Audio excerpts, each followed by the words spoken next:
Today we are taking a little look into the AC-42, my personal favorite weapon in Battlefield. And I gotta be honest with you, it's a very noob-friendly weapon. And I don't mean that in any sort of disrespect. I think it's great, even in an experienced player's hands. But this could easily become your favorite weapon if you're just trying to get better at the game. So we're gonna take a look at the stats and dive into the recoil patterns and talk about where this gun really excels. So if you find this video useful, please consider leaving a thumbs up as it helps the video get out there further. Subscribe and tick the bell so you don't miss videos just like this in your sub box. Let's begin. So according to the weapon page, we have the AC-42, which is a next-generation Russian AR.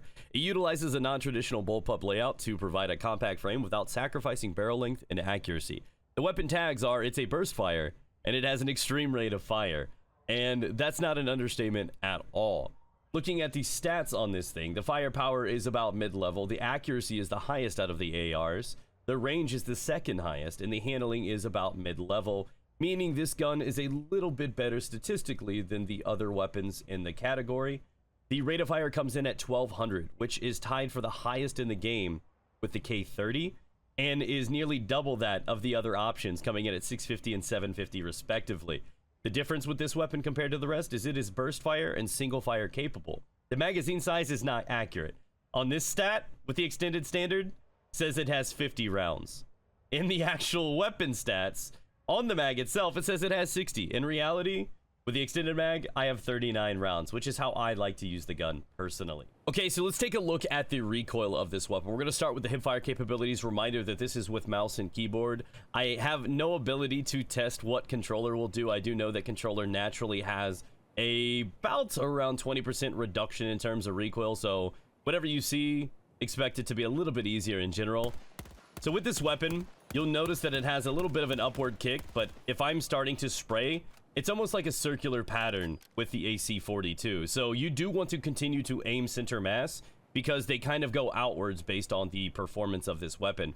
Now when I ADS, you're going to notice that it kicks up and to the left, but it'll generally reset itself. I'm slowly shooting, goes up and to the left ever so slightly, and that's where the weapons and the bullets go. Now, if I'm dumping this thing, and this is without fighting the recoil whatsoever, you can see that it's not actually that much of a difference if I decide to pace my shots.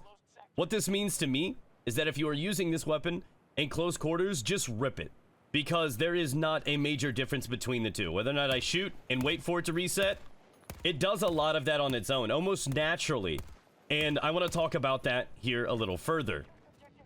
The AC-42 could easily be the fan favorite AR in the game and is probably better matched for the majority of the player base.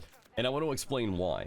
So a lot of times traditionally in the burst rifle category, you're going to have a lot of weird, unpredictable recoil. And a lot of times when you shoot, the recoil doesn't reset back to center before you can fire the next burst. And it'll continue to escalate and you will continue to have almost traditional level recoil, which will scale vertical.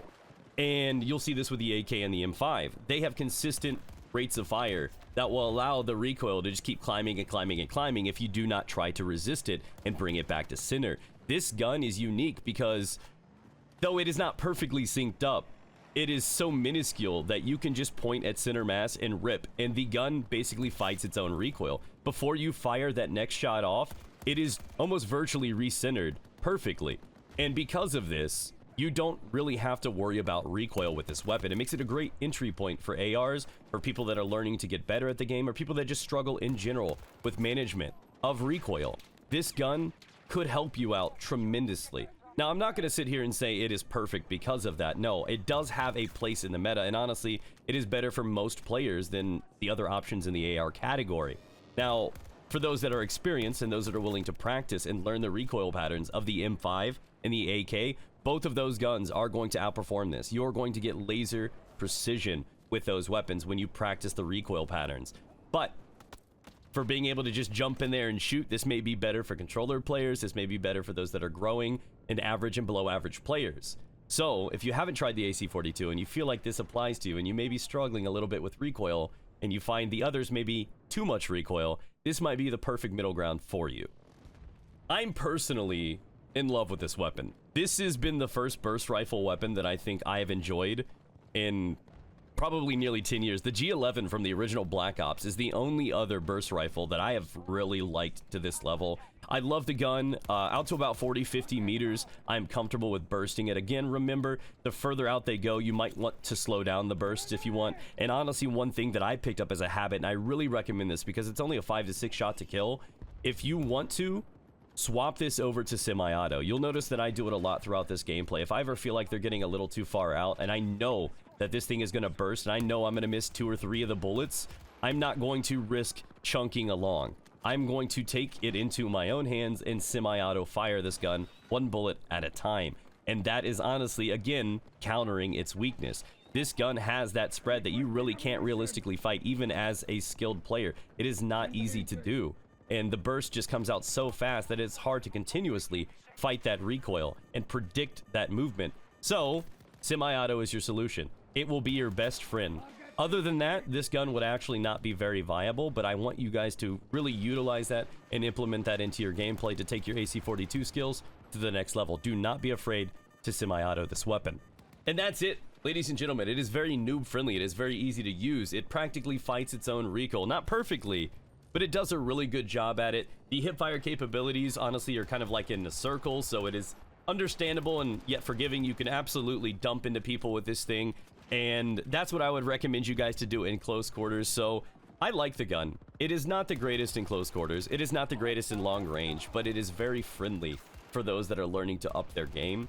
And I think for that, it is one of the most well-rounded weapons in the game, and I think many people will love it once they give it a chance. It is the last unlock in the AR category, and if you haven't tried it out, I definitely recommend it.